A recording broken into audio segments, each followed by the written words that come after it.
a guard stationed at a secret government prison. A few hours ago, there was a major breach.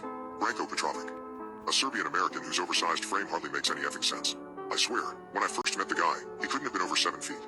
He's around 8'2", 249 centimeters. Now, I'm not quite sure what kind of bizarre experiments they ran on him, but they sure as hell overdid it. Despite the alarms, he was in the middle of overhead pressing what appeared to be an ungodly amount of weight when one of the escaped voids wandered onto the weight room floor. It was Luce, standing at 6'2", 188 centimeters, 205 pounds, 93 kilograms. Like all the other prisoners, the guy was a complete mystery. His mostly bare body was comparable to that of a bodybuilder, save for the hundreds of gnarly scars decorating his skin. The more disconcerting part of his aesthetic was the fact that he only had one half of his face. The other half consisted of his exposed skull, with some kind of red, electrical current running through his cranial bones.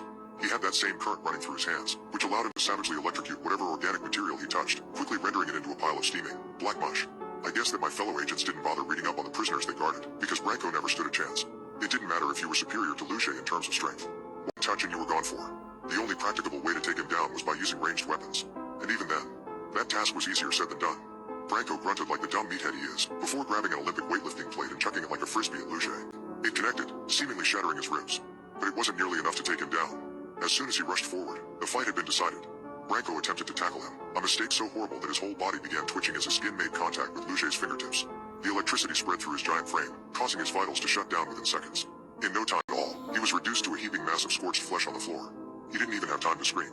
I could see the respective faces of my stunned colleagues drop as they witnessed what they likely deemed an improbable outcome. Idiots, that's what they were. But truth be told, I was also an idiot for even bothering to stay. Not long after, the sounds of cracking bones and heavy footsteps began emanating from an adjacent walkway. Along with the rest of the agents, my gaze shifted towards what was sure to be another incoming menace. The locked, metal door to the corridor was suddenly dented from the other side. A big effing dent, mind you. It only took one more blow to blast it off its hinges completely. Standing at 6'6", 198 centimeters, 242 pounds, 110 kilograms, and arriving in a haze of blood, guts, and limbs were the slasher flick-esque unaliver colloquially known as Wirehead. In congruence with his name, his entire head, save for a single eye, was wrapped in rusty barbed wire. He wore a decrepit, old leather jacket and jeans, complete with a large pompadour on top, like the 80s, or whatever, high school delinquent. Everybody's main concern was the weapon in his hands, a large, iron bat wrapped in the same barbed wire on his head. If he didn't die from the impact, unlikely, the subsequent infection would surely get you. And don't ask us why we didn't take his weapon away when we contained him. We did. But somehow, someway, he got it back. These things really can't be helped. What the hell is going on? I thought. Breaches happened, sure. But it seemed as if every single effing void had somehow escaped. How is that possible? In any case, I couldn't afford to think deeply about it at the moment. As Wirehead began mowing down the mystified agents in his way, I found myself accidentally making eye contact with Luce from below. I nearly had a heart attack as I began pushing through the crowd. Even though I was implicitly certain of the fact that no other location within the chasm would have been much safer, I was still being driven ahead by my fight or flight responses, away from the immediate threat. It was kind of funny. I'd been through so many life or death experiences that my reaction to the adrenaline coursing through my veins had been dulled. Well, it sure as hell got invigorated today. I guess that I wasn't paying enough attention to my surroundings, because right as I was about to climb a staircase, I felt an oversized arm slam into my chest, knocking me over in the process. I looked up to see another guard, Kate, leering down at me. Sure, I was happy it wasn't one of the voids, but Kate wasn't much more pleasant. What are you running for? He shot me a smug grin. This is a breach, isn't it? Why don't we do our jobs here and fix it? Oh, duck off, I spat at him, before trying to duck past. No luck there.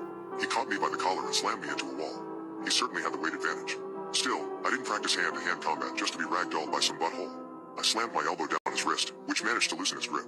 I followed up with a knee to the stomach and then attempted to strike his neck. But then he caught my wrist mid-punch.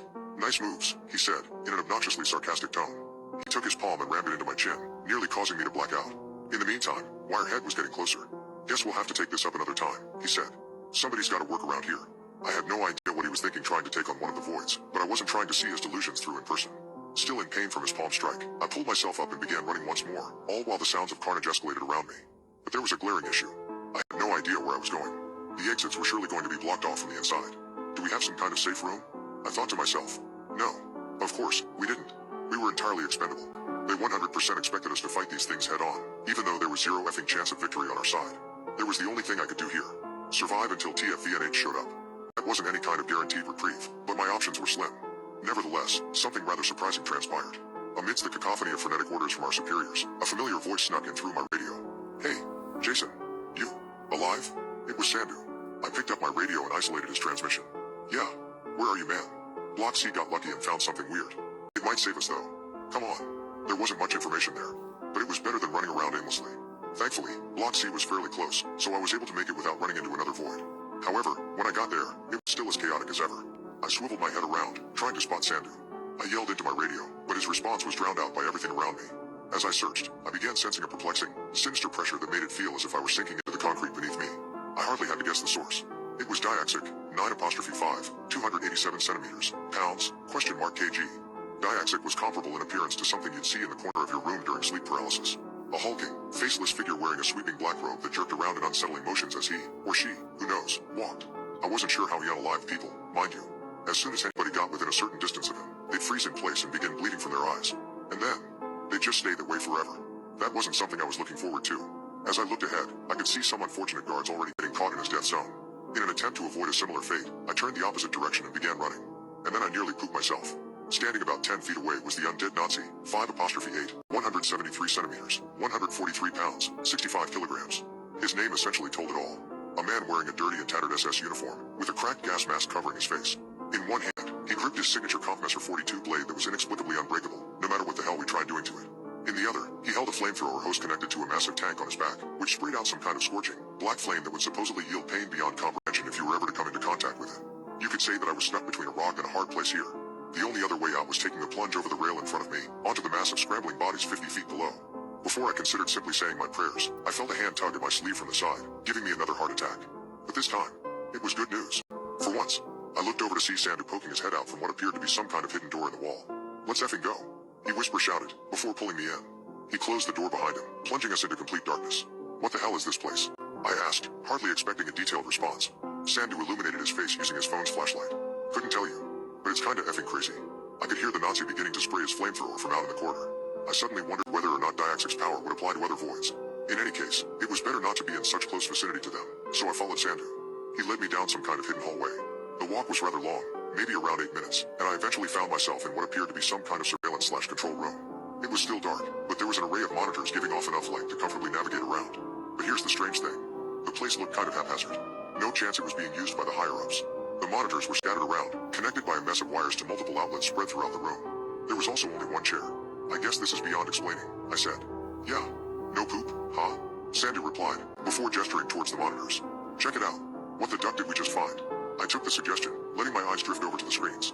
What I saw would have been normal. In any other scenario, each monitor was streaming a different section of the prison, all displaying the utter carnage that was going on outside. The guards were being ripped to shreds. Some tried fighting. Most were running. But what they had in common was the fact that they were all being utterly obliterated by the voids. I could see the surgeon giving somebody a forced lobotomy, grinning like hell while doing so. At the same time, Morgie was chewing on a severed head like a toy. But then I caught something interesting on a screen below. It was Wirehead and Luce, staring each other down. That's when a rather obvious revelation hit me. Of course, the voids weren't only going to unalive the guards. They were sure as hell going after each other as well. That much should have been apparent from the beginning. I grinned, feeling some kind of obscure hope creeping into my system. That hope was only bolstered when I saw the Nazi utterly dousing Diaxic with a relentless wave of black flames, with the latter struggling to move forward as a result. Guess these bastards can be hurt after all, I thought to myself. But of course, my hope was merely transitory. I wasn't going to kid myself. Even if only one void was left standing at the end of everything, that just means it'll be the strongest one out of them all. And we can't stay in here forever. At this point, my future is uncertain at best. Maybe I'll get lucky. Probably not. But in the meantime, I suppose I'll enjoy the show. See how things turn out.